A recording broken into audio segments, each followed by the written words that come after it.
Bueno, pues es interesante estos espacios que le dedicamos al vino y que gracias a la colaboración de mi querido Víctor Absalón López, sommelier poblano, por cierto, de Zacatlán, y que hemos hecho ya esto desde hace, comenzamos con el Rincón del Vino cuando hacíamos televisión en SICOM, así se llamaba antes. SICOM es el río de la cafetera.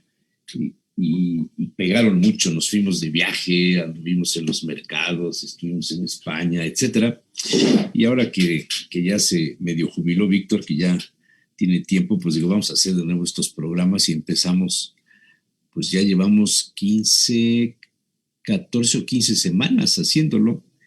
Estos se grabaron hace casi 3 semanas, los grabamos aquí en nuestros estudios y bueno, los vamos a ir pasando, todavía tenemos para varios programas y espero que les guste. Si usted tiene alguna sugerencia, quiere usted que se hable de algún vino en especial, qué sé yo, pues con mucho gusto podemos darle pues, entrada a su solicitud, a su gestión, y seguramente Víctor estará feliz por comentarlo, por traer alguna información sobre lo que ustedes quieran saber.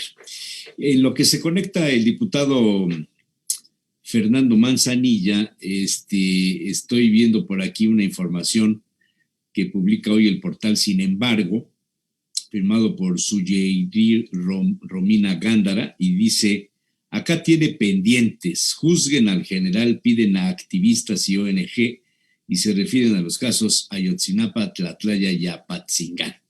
Los casos como la desaparición de los 43 normalistas de Ayotzinapa, La Calera, y masacres como Apatzingán, Tlatlaya, Nochistlán, entre otros, dejaron huella en el sexenio de Peña Nieto, y esos serían algunos de los temas propios que la Fiscalía debía poner en este momento en su carpeta de investigaciones en relación al general Cienfuegos, un asunto que ha dado la vuelta después de la decisión que tomó los Estados Unidos de desactivar sus denuncias contra él, de dejarlo libre, de mandarlo. Ya llegó ayer en la noche, ya está en su casa, no hizo declaraciones, le checaron su estado de salud, pues parte de un protocolo, y bueno, la Fiscalía General dice que lo va a investigar. Eso es lo que dice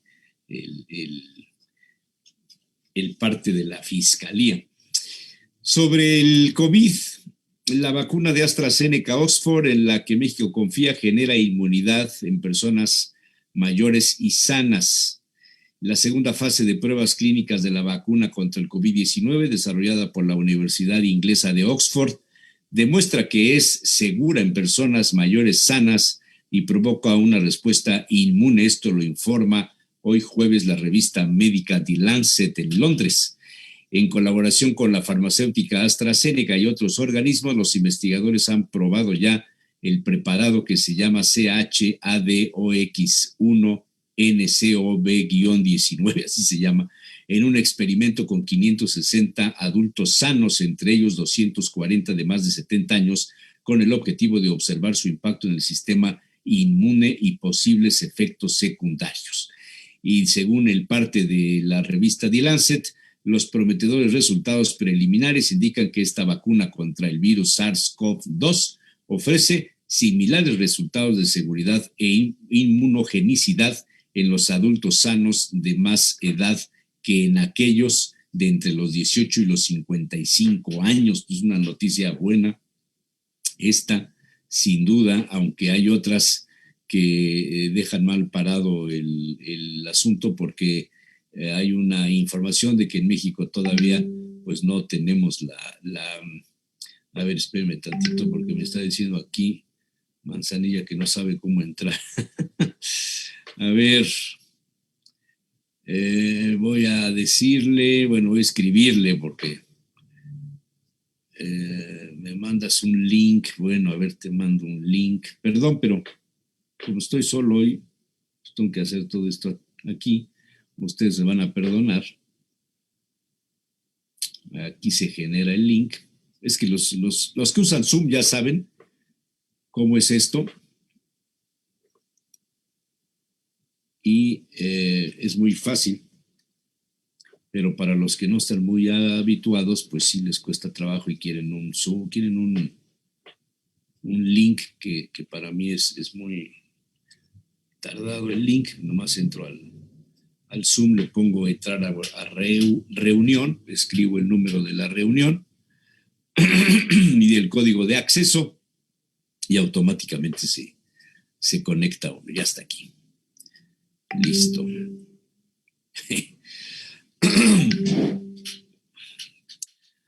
A ver, señor Fernando Luis Manzanilla Prieto.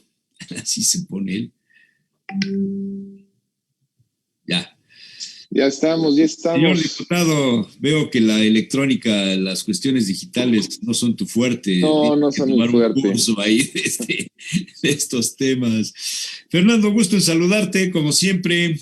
¿Cómo has estado? Bien, muy bien, mi estimado Jesús Manuel. Muy contento, gusto en saludarte también a ti. Aquí andamos el día de hoy de regreso porque tuvimos sesiones en la Cámara el día de ayer y también tendremos el día de hoy, nada más que la de hoy será a distancia. A distancia. Presentaste tu informe así muy... Ahí sí se notó la producción, caray, Ahí sí, ya ves. Tienes buenos asesores en eso, caray, porque ahí sí se notó tu rollo ahí de imágenes, de juego, de todo. Y bueno, yo publiqué por ahí algo, no sé si lo podré poner ahora, déjame intentarlo, porque hay una forma aquí en la que se comparte la pantalla, a ver si puedo ponerlo. Ahí está. Primero, tú. Segundo informe de trabajo, Fer Manzanilla, que así es como te conoce todo el mundo, ¿no? Fer. Todo el mundo, ¿verdad? Sí, hasta los que no me conocen. Vienen fotos tuyas donde estás, no sé si estás cobrando, o estás regalando, o estás hablando, hasta los me están niños entregando votan. apoyos. Hasta los niños votan también, ahí estás con los niños. Y por aquí dice, en tu colaboración, dices, en mi segundo informe de labores legislativas, que puede ser consultado en fernandomanzanilla.com.mx, hago una breve reflexión acerca de los principales retos que enfrentará la presente legislatura durante su tercer año de labor. Efectivamente. No lo voy a leer todo porque nos pasamos todo el programa leyendo el informe. Pero, ¿qué es lo que te parece que haya sido el mejor logro que tuviste en esta gestión, Fernando? Pues mira, yo creo que lo más importante fue poner en la agenda el tema de la pandemia y los asuntos que podíamos hacer para discutir posibles soluciones. Te diré que desde que por ahí de febrero, en una de las juntas de coordinación política, yo empecé a tocar el tema del COVID cuando no era tema, incluso en aquella junta de la Jucopo, tuvimos... se planteó un punto de acuerdo para que el gobierno comenzara a generar controles en aeropuertos y en la parte de fronteras. Todavía no era tema. En realidad, en aquel entonces te dije que me tomaron un poquito, como hasta alguien fuera de la realidad, porque era un asunto que estaba todavía enfocado y centralizado más bien en Asia. Me metí mucho a eso porque fue la realidad que dominó todo este segundo periodo a partir de mi regreso casi en enero a la Cámara hasta el día de hoy. Y temas que tuvimos que tocar, como por ejemplo el asunto de la CFE, también relacionado con la pandemia, donde había ya varios cortes. Recordarás que cuando comenzó la pandemia y se reciben los primeros recibos de luz, Hombre, donde venían... fue tremendo. Con incrementos de hasta 2 y 3 veces más. Sí. Uno de los temas importantes en el que nosotros nos metimos, y la verdad es que la CFE finalmente sí empezó a rectificar y a revisar los datos, por un lado, y en segundo lugar, después de esos recibos, la CFE cortó la luz en cerca de 500,000 hogares en México, de esos alrededor de 30 y pico mil en Puebla, por gente que no pagó. A partir de eso se generó un compromiso con la CFE, en una reunión que tuvimos con el director general, con Manuel Bartlett, para que no hubiera cortes a lo largo, digamos, de la duración de toda la pandemia. En total, pues en el trabajo legislativo, yo te dividiría en dos: el trabajo puramente legislativo, que es el que hacemos en la Cámara, que tiene dos instrumentos, los puntos de acuerdo e iniciativas de ley. Algunos de estos que te estoy comentando son puntos de acuerdo. Y después la parte, pues, realmente ya de acción comunitaria, que es a lo mejor lo que veíamos aquí en las fotos. En la parte puramente legislativa de puntos de acuerdo, yo destacaría mucho estas labores que estuvimos haciendo para la Comisión Federal de Electricidad y para que se mantuviera, digamos, el servicio.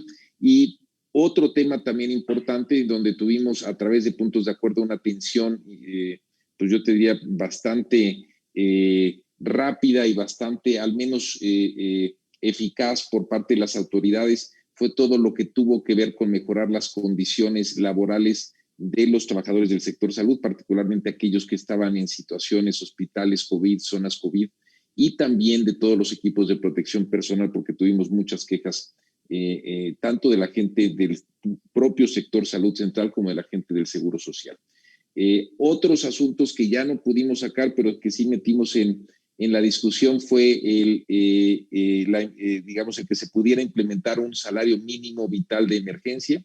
Al final se unieron diputados de distintos grupos parlamentarios y digo que finalmente no fue aprobado, aunque incluso no solo trascendió de la Cámara de Diputados, sino también el Senado lo adoptó. Finalmente ya no hubo condiciones en el presupuesto para poderlo incorporar, ni este año ni en el presupuesto del próximo año. Pero esos son algunos temas que manejamos en la parte puramente legislativa. Y en la parte comunitaria, Jesús Manuel, pues tú sabes que a veces la gente pues le interesa menos lo que hace el legislador en términos legislativos. Me refiero a la gente del distrito. Yo soy diputado del distrito 12 de la capital, y en ese sentido pues he tenido un trabajo pues casi en términos territoriales de estar todas las semanas en las colonias y con la gente. Hemos ayudado pues a bastante gente a través de apoyos alimentarios. Una buena parte del ingreso mío, o bueno, realmente todo el ingreso mío personal durante una buena parte de la pandemia se destinó a comprar despensas. Distribuimos alrededor de 4,000 despensas familiares a igual número de familias. Estuvimos distribuyendo también agua embotellada a 1,100 familias. Distribuimos también unos jarabes que, por cierto, además tú los conoces. Hombre, eso yo tengo que darte las gracias de esa gestión, de estos jarabes que, bueno, yo los he tomado, mi mamá, sí. yo no sé si sirven, pero pues no me he enfermado. Pues son jarabes naturistas para fortalecer el sistema inmunológico, que es realmente lo único que podemos llegar a hacer en estas épocas y en estos momentos. Pero comenzaste desde abril, ¿no? Con esto de los jarabes, más o menos, ¿no? Desde abril, más o menos, marzo, abril, sí, desde abril, casi desde el principio. Sí, y sí, los distribuimos a más de 7,000 familias del distrito, muchas de ellas, la gran mayoría de ellas.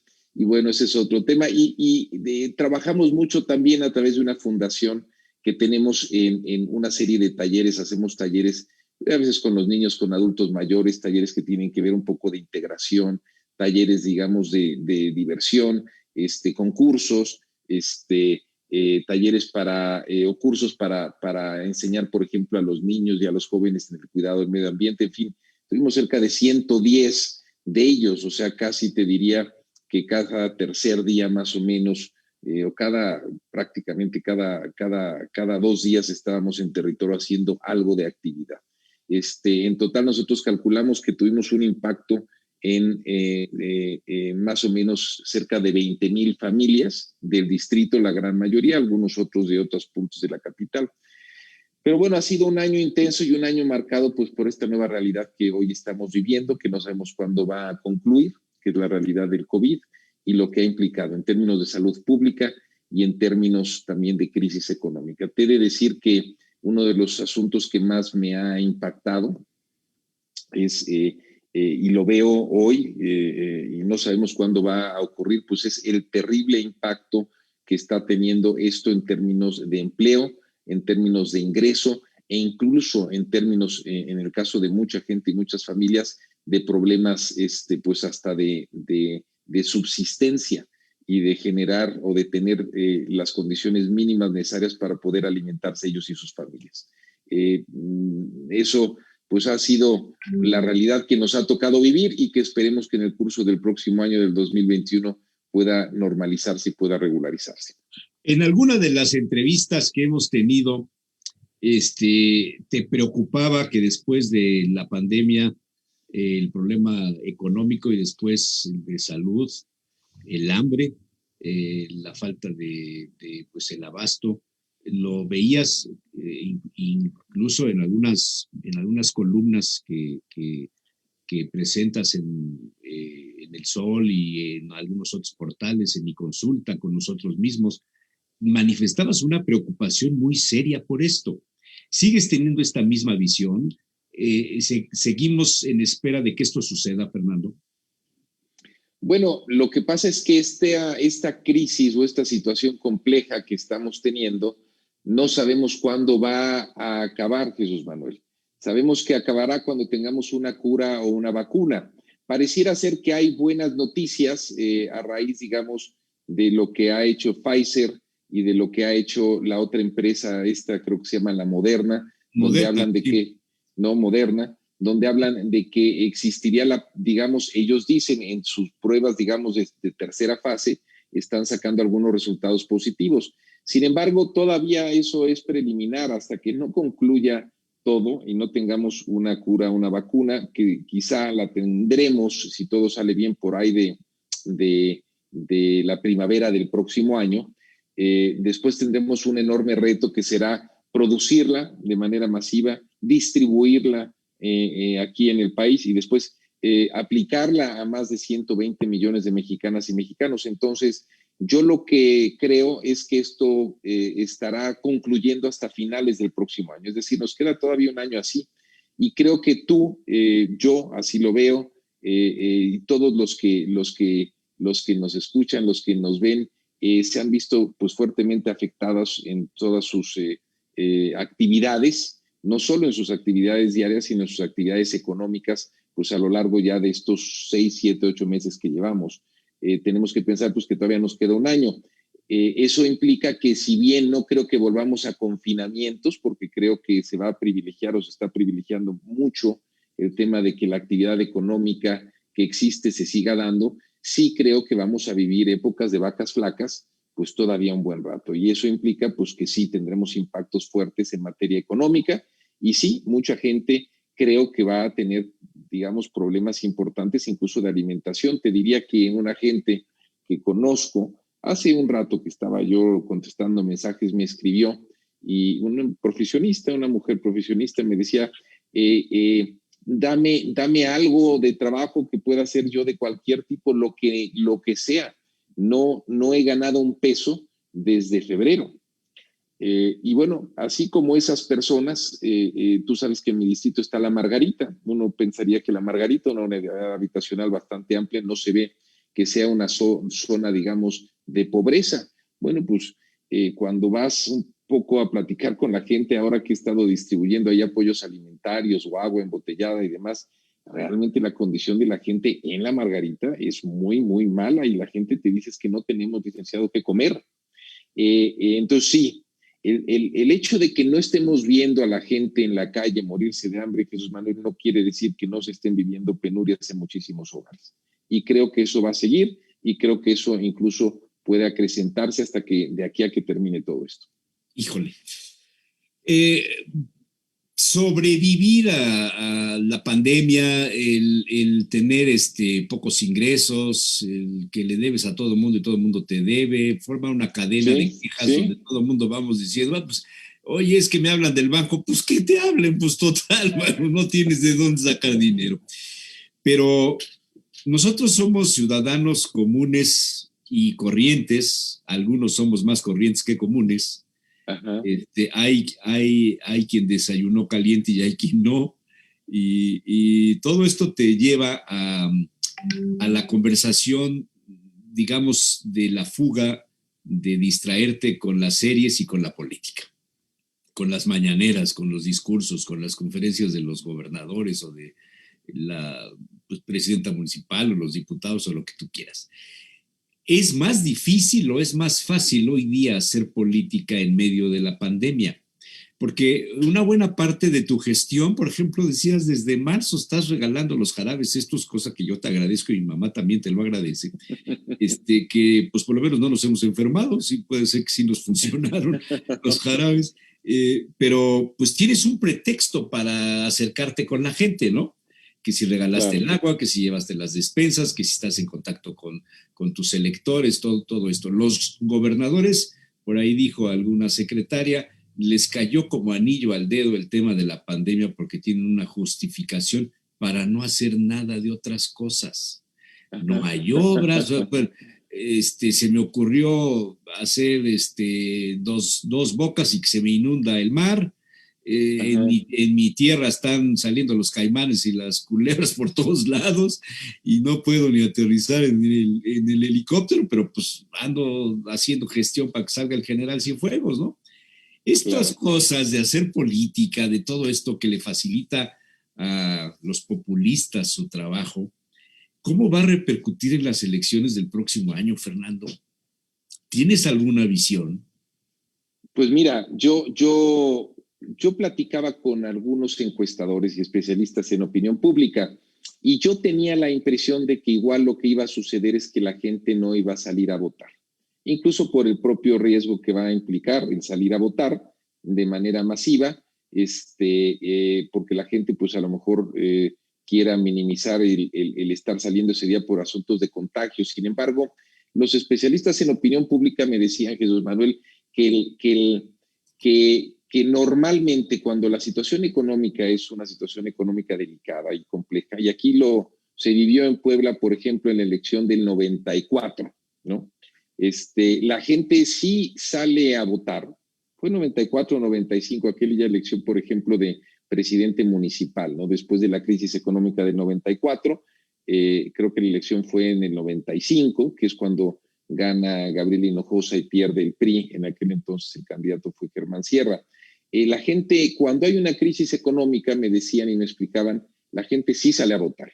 Es decir, cuando hay una afectación en el bolsillo, sea por lo que sea por una razón provocada por el gobierno o no provocada por el gobierno, porque pues una pandemia no la provoca el gobierno, la gente sí sale a votar y sale a participar. Yo creo que vamos a tener una participación más o menos relevante. No creo que sea una elección poco concurrida. Incluso en las últimas elecciones de Hidalgo y de Coahuila, pues hubo una participación más allá de lo que se esperaba. Y creo que vamos a vivir dos cosas. Creo que vamos a tener una elección federal que va a estar más orientada al nivel de aceptación o aprobación que tenga el presidente y una elección o elecciones locales, y me refiero a presidentes municipales y diputados locales, más enfocada a la aprobación primero de los presidentes municipales y después del gobernador del estado. Entonces, creo que en función de esas dos realidades vamos a ver resultados distintos. ¿Y por qué digo resultados distintos? Porque si hay una diferencia entre los niveles de aprobación que tiene el presidente y los niveles de aprobación que tienen las autoridades locales. Entonces, yo creo que la gente va a salir todavía a refrendar en menor medida, pero va todavía a votar una cantidad importante por Morena y su coalición en la parte federal. Creo que en la parte local la elección será mucho más compleja, mucho más competida, y creo que en muchos lados que había ganado Morena y su coalición en la elección pasada intermedia, en esta ocasión no los va a poder refrendar. Eso es lo que yo estoy viendo. Sí creo que si bien son épocas complejas, pues también las épocas de crisis son épocas de grandes oportunidades para los líderes. Realmente en las épocas de crisis son en donde se pueden construir, digamos, grandes liderazgos, especialmente en aquellas personas que están encabezando, digamos, pues los gobiernos, así lo diría. Yo creo que son una oportunidad también para crecer o para perecer. Y creo también que esta realidad que estamos viviendo, que es una realidad inédita y que será la gran crisis que a ti y a mí nos va a tocar ver y vivir en nuestra vida, yo digo que es la crisis más importante de los últimos 100 años, en todos los sentidos. En la parte económica los datos apuntan hacia eso.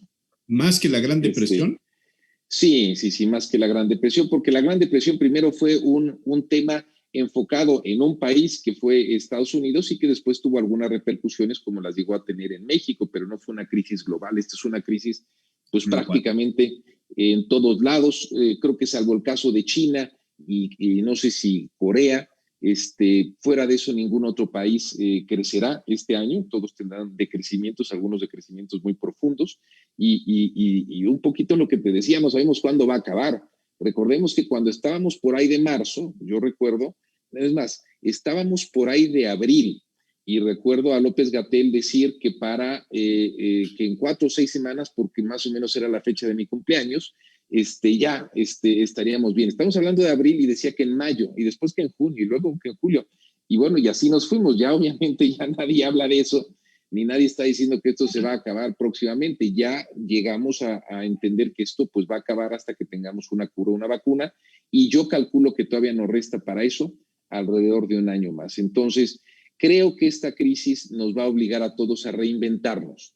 Decía Schwab, el del Foro Económico Mundial, él utilizaba la palabra resetearnos, que el mundo se iba a tener que resetear y nos vamos a tener que reinventar, reimaginar, resetear la palabra que tengamos que utilizar en todos los sentidos. Por ejemplo, pues hoy esta forma de comunicación Eso es te una iba forma... a decir, si no fuera por estas plataformas, ¿qué sería de nosotros en este momento? Bueno, pero ve, por ejemplo, en esa parte, la parte tan de cómo nos hemos eficientado nuestra comunicación y hoy podemos tener este tipo de comunicación nosotros y pueden intervenir otras personas, pueden vernoslas, pues después, digamos, las pueden volver a ver en las Claro, porque redes, se quedan pero colgadas en las redes, efectivamente. pero bueno, por ejemplo, ya las oficinas, digamos, en la parte, digamos, empresarial, pues ya prácticamente yo no utilizo oficinas. O sea, la otra vez fui a la Ciudad de México a un edificio de estos muy altos en Santa Fe y se utilizaba, digamos, un edificio a lo mejor de unos 15 pisos, un piso. El resto no estaban utilizando ya las oficinas. Entonces, nos vamos a tener que reinventar en absolutamente todo tipo de cosas y vamos a tener que sobre eso construir una nueva realidad. ¿Cómo va a ser esa nueva realidad? No lo sé, pero lo que sí sé es que la construcción de eso nuevo, eso que podamos construir a partir, digamos, de esta debacle, caos y de todo lo que está sucediendo y va a seguir sucediendo hasta que esto acabe, sí va a permitir la construcción de nuevas ideas, de nuevos negocios, de nuevos liderazgos, de nuevas oportunidades. Y yo te diría que dentro de la enorme construcción, siempre los momentos de muerte son también oportunidades para renacer. La muerte siempre va asociada con la otra cara, que es el renacer. Y yo creo que tenemos como sociedad esa gran oportunidad. Y no hablo de un tema como abstracto, o sea, no hablo de un asunto donde digamos, bueno, eso es algo que le va a tocar a los políticos. No, Jesús Daniel, No, eso te va a tocar a ti en todos tu los vida ciudadanos, diaria, a a todos mí los en mi seres vida humanos. diaria, ¿Sí? En nuestras actividades diarias profesionales, en nuestras actividades comerciales, en nuestras Sí. actividades sociales, en nuestras actividades económicas. En lo cotidiano, en la forma En de lo compra. cotidiano, O sea, en antes tenías todo. que ir yo tuve que ir a hacer una gestión el otro día para renovar una tarjeta en una tienda de estas de grandes superficies, que tiene que ir el titular de la cuenta para la foto y para firmar el contrato, todas esas cosas. Y pues había gente, pero ya todo el mundo online, escribes, pides, te traen, te lo cargan a la tarjeta, luego a ver quién paga la tarjeta, pero, pero vamos, ya se modificó todo. ¿Qué sucederá con esos grandes edificios de 15 y más pisos que eran construidos para las oficinas corporativas, cuando ahora Se todo el tendrán trabajo que es en casa? reinventar, se Habrá que tendrán que reinventar. Va a dejar de ser reconvertirse. un negocio el tema inmobiliario. Ya los inmobiliarios ahorita están pasando por una crisis tremenda. El que especulaba con las rentas, el que especulaba con los terrenos, con los predios, etcétera. O sea, vienen momentos de mucha reflexión y de reinvención. ¿Cómo se llevará esto en el escenario de la política?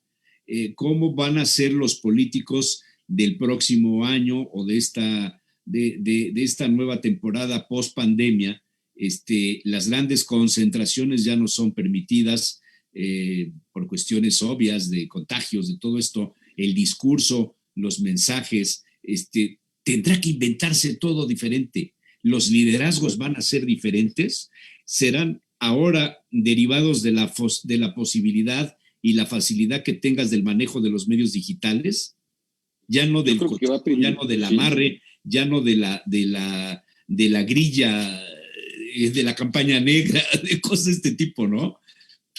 Bueno, vas a tener, por ejemplo, campañas negras, pero las vas a tener de manera digital. Creo que la forma de comunicar a través de estas vías de manera digital se convierten en un tema cada vez más importante. Las campañas pues serán cada vez menos en territorio, así como mi informe, pues hice un informe virtual porque lo hice en un set y de ahí, digamos, ya se distribuyó el informe. Pues igualmente las campañas así serán. Decías hace rato, por ejemplo, de este asunto de cómo la gente está comprando online. Bueno, pues pensemos cómo, bueno, la gente va a comprar online a sus políticos, eso es lo que va a suceder, o los gobiernos pues tienen que empezar a renovarse y reinventarse y generar, digamos, procesos nuevos, porque a lo mejor pues ya la gente no necesita ir tampoco a un espacio físico. Es una iniciativa, por ejemplo, que yo estoy metiendo allá, que el tema del teletrabajo sea un tema no solo que pensemos en la parte privada, sino también en la parte pública, pero el ciudadano lo que quisiera a lo mejor es un gobierno mucho más electrónico, donde pueda tener y hacer sus procesos y sus trámites, lo que tengan que hacer con un gobierno, pues ya no de manera física, ¿no? Entonces, todo esto nos va reinventando y todas las industrias tendrán sus ganadores y sus perdedores o sus áreas de oportunidad y sus transformaciones, ¿no? Oye, o sea, la gente va a seguir viviendo, ya no va a utilizar esos espacios de oficina, entonces a lo mejor vamos a tener exceso de espacios, también la gente tiene menos dinero. Bajarán las rentas, sí, pero fíjate, bajarán las rentas, bajarán los precios, bajarán las utilidades, vamos a tener que vivir como sociedad en pues ahora sí que mucho más en un mundo más austero, con menos excesos, menos lujos. Tú lo vives en tu vida, yo lo vivo en mi vida. El día de ayer hablé con un amigo mío, un hombre, pues, un cuate muy exitoso, estudió economía en el ITAM, estudió en la Escuela de Negocios de Harvard. Me dice, oye, tengo un departamento enorme, un penthouse de 500 metros cuadrados, que no me sirve ya de nada. Estoy pensando irme a vivir a la playa. ¿Cómo? Sí, quiero vender esto, me voy a comprar con eso algo mucho más barato, puedo vivir muy bien y desde ahí puedo trabajar. Entonces, si tú te fijas, a nuestro alrededor empezamos a ver con nosotros mismos, pero a nuestro alrededor, cómo todo va cambiando y todo se va transformando. Así es. Ahora, en medio de todo esto de la modernidad, de lo digital, de los avances en electrónica, en comunicaciones, en plataformas, todo esto, ¿por qué hay quien quiere volver a la era del carbón? La declaración del presidente de las energías limpias que son un sofisma y la vuelta al carbón en CFE, todo este rollo, ¿el presidente estará entendiendo lo que está pasando? Yo creo que, a ver, hay ciertas cosas en las que yo apoyo al presidente y ciertas cosas en las que yo no estoy de acuerdo con el presidente, como en todo. No soy, digamos, alguien que va a aplaudir absolutamente cualquier cosa que diga el presidente, por más apoyo que yo le tenga a él como persona. Yo creo que en el asunto de las energías, pues él está viendo al pasado y es claro, es totalmente claro, pues que las energías renovables, pues es la forma en la que vamos a transitar hacia adelante. Cada vez más lo estamos viendo, incluso como plataformas de los gobiernos y de los partidos. El tema, digamos, medioambiental se está convirtiendo en un tema central. Incluso cuando tú vas a hablar con los electores jóvenes, a los electores jóvenes les interesa casi más la parte de protección al medio ambiente y atención del medio ambiente que cualquier otra cosa. Así es. Entonces, en ese tema en particular, creo que el presidente está viendo al pasado. Ahora, pues, es muy respetable su punto de vista, pero bueno, yo no concuerdo con ese punto de vista. Ojalá pudiera, digamos, modificarlo. yo opino pues que tenemos que ver justamente en una situación de crisis, tenemos que repensar todo y tenemos que pensar cómo va a ser ese, o sea, lo que hasta Sí. nuestra actividad profesional, económica y desde luego como país es exactamente lo mismo. ¿Cuál es el México que vamos a querer tener en 20 o 30 años derivado de lo que estamos viviendo hoy? Te pongo un ejemplo. Yo, y lo he escrito, yo soy de la opinión, Jesús Manuel, que México tendría que hacer un acuerdo comercial y de inversión con China. Yo creo que la situación de Estados Unidos es una situación muy compleja y Estados Unidos es una potencia en declive. Más además después de todos los líos que siguen teniendo hasta con su propio proceso electoral. Pero una de las ventajas que tenemos como país, pues es que estamos cerca de ellos. Siempre como país, siempre jugamos a ser el patio trasero de Estados Unidos. Esa Es fue cierto, nuestra estrategia. desde el siglo Siempre. XIX. Hasta en eso yo digo, tenemos que replantearnos, a lo mejor ya no nos interesa eso, a lo mejor hoy lo que nos interesa, porque el único país en el mundo que tiene dinero, el único país en el mundo que tiene dinero para invertir fuera Es de su China, país, es China. es China. Entonces, y tenemos una cosa que sí le Pero, ¿qué interesa a pasó China. con el Tratado de la Cuenca del Pacífico? Y históricamente, la nueva España estuvo ligada con el Pacífico, Filipinas, China. Históricamente, Fernando, Puebla es producto de eso, la riqueza de Puebla, en el orden comercial, bueno, la China poblana, vamos, nuestro intercambio comercial trajo muchas cosas a través del Pacífico y nos Hay que enfrascamos regresar a eso, con el norte. hay que, Hay que hay que regresar. regresar, pero yo por eso digo, nos obliga a replantear. Yo Claro, como país me enfocaría únicamente en un acuerdo comercial y de inversión con China. ¿Y por qué le somos interesante a China? Porque tenemos una posición geopolítica al lado de la de Estados Unidos. Eso es importantísimo para China. Y tú recordarás incluso que hubo presiones muy fuertes en el sexenio de Peña Nieto de los americanos para que no se acercara a China. Hubo el hombre, tema, el ¿no? tren de Querétaro, ahí, Del ahí tren tienes de un Querétaro. ejemplo, Pero efectivamente. yo creo que hoy en estos temas, por ejemplo, hay que romper ya. Y si eso implica un costo ya político con Estados Unidos, hay que tomarlo, pero haciendo una alianza política con China. Eso, por ejemplo, son el tipo de cosas donde creo que tenemos que replantearnos todos, tenemos que replantearnos hasta nuestras relaciones diplomáticas, económicas, mundiales, desde ese tema tan grande hasta temas tan cotidianos de cómo vamos a comprar nuestras cosas tú y yo, o si necesitamos para vivir todo lo que teníamos, o si podemos vivir de manera más austera y más sencilla, y más barata. Creo que esto nos obliga a replantearnos todo y creo que eso es también una enorme oportunidad para los liderazgos de todo tipo si así lo reconocen, porque en esta época de cambio, la construcción de lo nuevo también se convierte en una gran oportunidad para incidir y para influir. Así la veo. Y te digo, desde o sea, me fui a un tema muy abstracto, la relación, digamos, con Estados Unidos o la relación con China. Desde ese tema creo que hay que discutir hasta temas tan cotidianos de si queremos vivir donde vivimos o si podemos vivir en otros lados y cómo vamos a trabajar y qué es lo que vamos a hacer para subsistir. Totalmente coincido con lo que estás diciendo. Ahora, el canciller Ebrard, o Ebrard, como dicen que debe decirse, ¿el presidente entenderá este asunto? Mira, Ebrard ha tenido una relación muy cercana con China.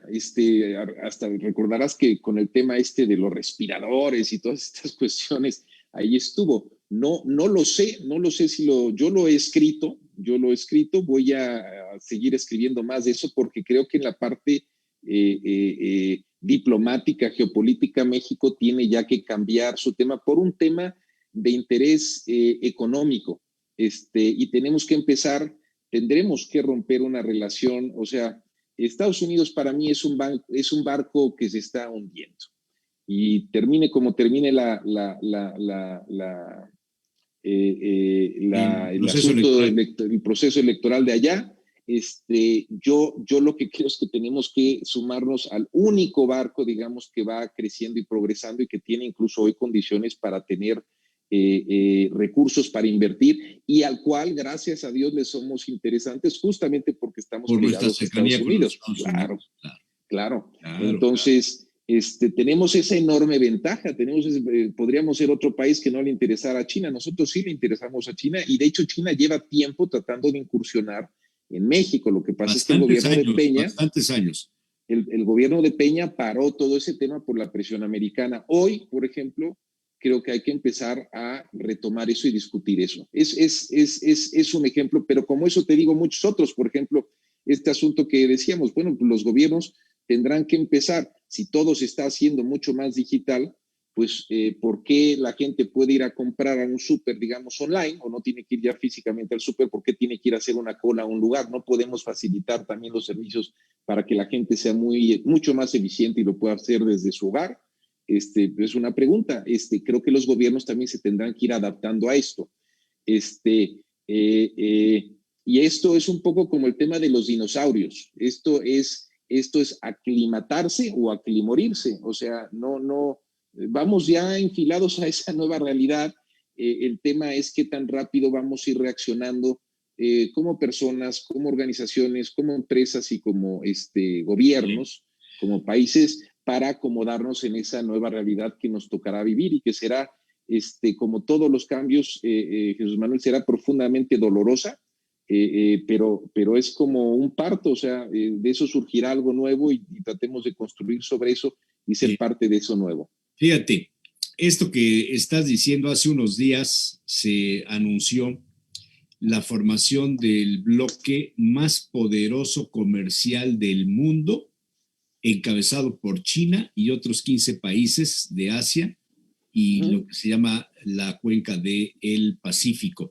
Es el mayor bloque comercial del mundo.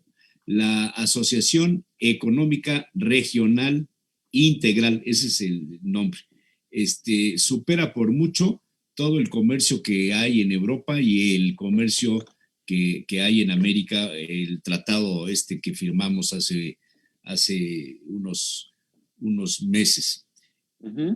Esto te da la razón. Ahora bien, ¿qué sucede con el escenario de los diputados, los presidentes municipales que terminarán el próximo año y que tienen por primera vez la posibilidad de reelegirse?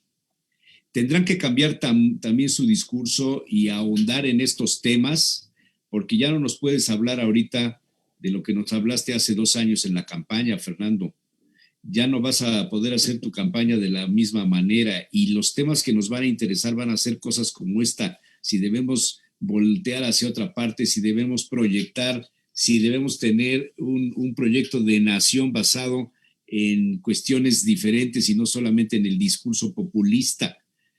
¿Cómo te ubicas tú personalmente en eso? ¿Vas a buscar reelegirte? ¿Vas a seguir con tus proyectos políticos?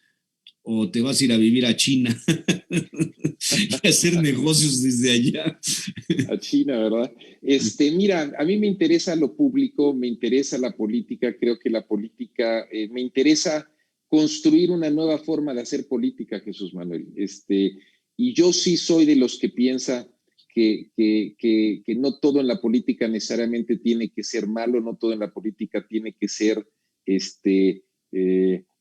cutre, burdo. La otra vez no te escribía yo esa palabra. O sea, creo que merecemos, en esta nueva realidad que nos va a tocar vivir, será obligatoria una política diferente, porque yo creo que la gente se va a volver mucho más exigente. Creo, por un tema muy fácil, porque va a haber mucho menos recursos, porque la gente va a estar mucho más apretada, porque las cosas van a ser mucho más complejas y eso va a implicar que le van a tolerar cada vez menos. Uno de los temas que yo te diría que creo que va a suceder es que le van a tolerar mucho menos ya a la política y a los políticos. A mí me gusta pensar en eso. A mí me gusta pensar que eso es posible y poder ayudar, digamos, a construir eso, a construir lo nuevo. Yo he hablado mucho y así lo pienso. Creo que Puebla requiere un cambio de régimen. Un cambio de régimen para mí tiene que ver con un gobierno orientado al servicio, tiene que ver con un gobierno, digamos, donde no exista o donde las condiciones de transparencia no solo eviten la corrupción, sino que generen verdaderamente condiciones que minimicen la impunidad. Creo que si algo sucedió con esta pandemia es que nos igualó a todos. O sea, esta pandemia nos iguala a todos como seres humanos, porque le pega a los ricos, le pega a los pobres, le pega a los de las zonas urbanas, les pega a los de las zonas rurales, les pega, digamos, a los empresarios, pero les pega también a los trabajadores. Creo que esto nos iguala y creo que sobre esa lógica de una igualdad vamos a tener que construir una nueva política más humanista. Yo me sigo viendo de manera increíble pues cómo seguimos teniendo una concentración absoluta de poder como siempre ha pasado en los gobiernos y en el, digamos, en el caso del Estado, donde pues no hay contrapesos, donde no hay poderes, no hay organismos autónomos, no hay instituciones. Entonces, siempre hemos estado a la merced de una persona, Así es. el gobernador en turno, ¿no? Y creo que eso ya es un modelo caduco. Yo creo que ese es un modelo caduco y en esta nueva realidad que te estoy diciendo, creo que la gente cada vez más va a penalizar gobiernos y políticas y políticos que no vayan adecuándose a la nueva realidad. Entonces, Sí, bueno, te definitivo. di una respuesta Fíjate, más o menos amplia, pero a mí sí me interesa participar. ¿En qué voy a participar? No lo sé. También lo he dicho, o sea, puedes reelegirte, ¿no? puedo sí, bueno, o sea, sí, puedes ir a la reelección como diputado federal. Esa es una posibilidad que hoy ¿Piensas en ya tienen eso? los diputados. Es una opción, claro que sí. Está Sí, es bien. una opción. Ahora que estabas diciendo esto, me imaginé de pronto que si estas herramientas digitales que nosotros podemos usar, muchos niños no las pueden usar para sus clases porque no tienen una computadora o si la tienen, la red que tienen es muy inestable o no llega la red hasta donde ellos viven. Y este año el gobierno de Puebla, por citar un caso, se gastó 560 millones de pesos en uniformes y leí una columna que escribiste sobre ese tema y me pusiste a pensar. O sea, nos gastamos 560 millones de pesos en uniformes que los niños no necesitan porque no van a ir a la escuela. Y esos 560 millones quizá hubieran servido para darles el acceso a la red, pagarles la red. En lugar de darte el uniforme, te doy la red, te doy la conexión, te doy la tablet, te doy la Lenovo, no te digo una Mac porque son muy caras, pero a lo mejor comprar al mayoreo en China las computadoras para dárselas a los niños, ¿no? Dado que Porque las seguimos son pensando otras, seguimos como pensando en el pasado, en el carbón. seguimos pensando en el pasado. Entonces, como todos los años había que comprarles uniformes escolares, pues vamos a comprarles uniformes escolares. Ya el extremo o el colmo, pues es que este año pues no hay ni siquiera que ir a la escuela, ¿no? Pero incluso asumiendo que tuvieran posibilidad de ir a la escuela, Jesús Manuel, ¿realmente es más importante los uniformes? ¿No crees que finalmente los padres de familia y los niños van a, digamos, ver la manera, aunque no vayan todos uniformaditos, perfectos, pues que puedan ir a la escuela vestidos, porque irán vestidos, a lo mejor no todos de manera regular, pero que puedan tener, a lo mejor pensemos, una computadora en casa? El acceso a las nuevas tecnologías. El acceso a las nuevas tecnologías. Entonces Qué tenemos que bárbaro. empezar a quitarnos los chips Claro, y empezar a claro, cuestionar todo. claro. Sí. Oye, Fernando, la verdad es que siempre las charlas contigo son muy agradables. Extraño terriblemente verte y sentarnos en la mesa a comer, tomarnos una copa de vino y fumarnos un puro. Hay que hacerlo Y, pronto, hay que hacerlo y pronto. curiosamente, hoy tengo de fondo algo que no sé si reconozcas. Ah, Salacaín. ¿Sí?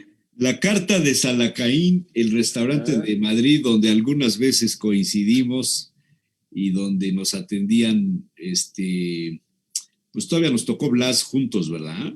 Blas, Carmelo, claro. Car Custodio.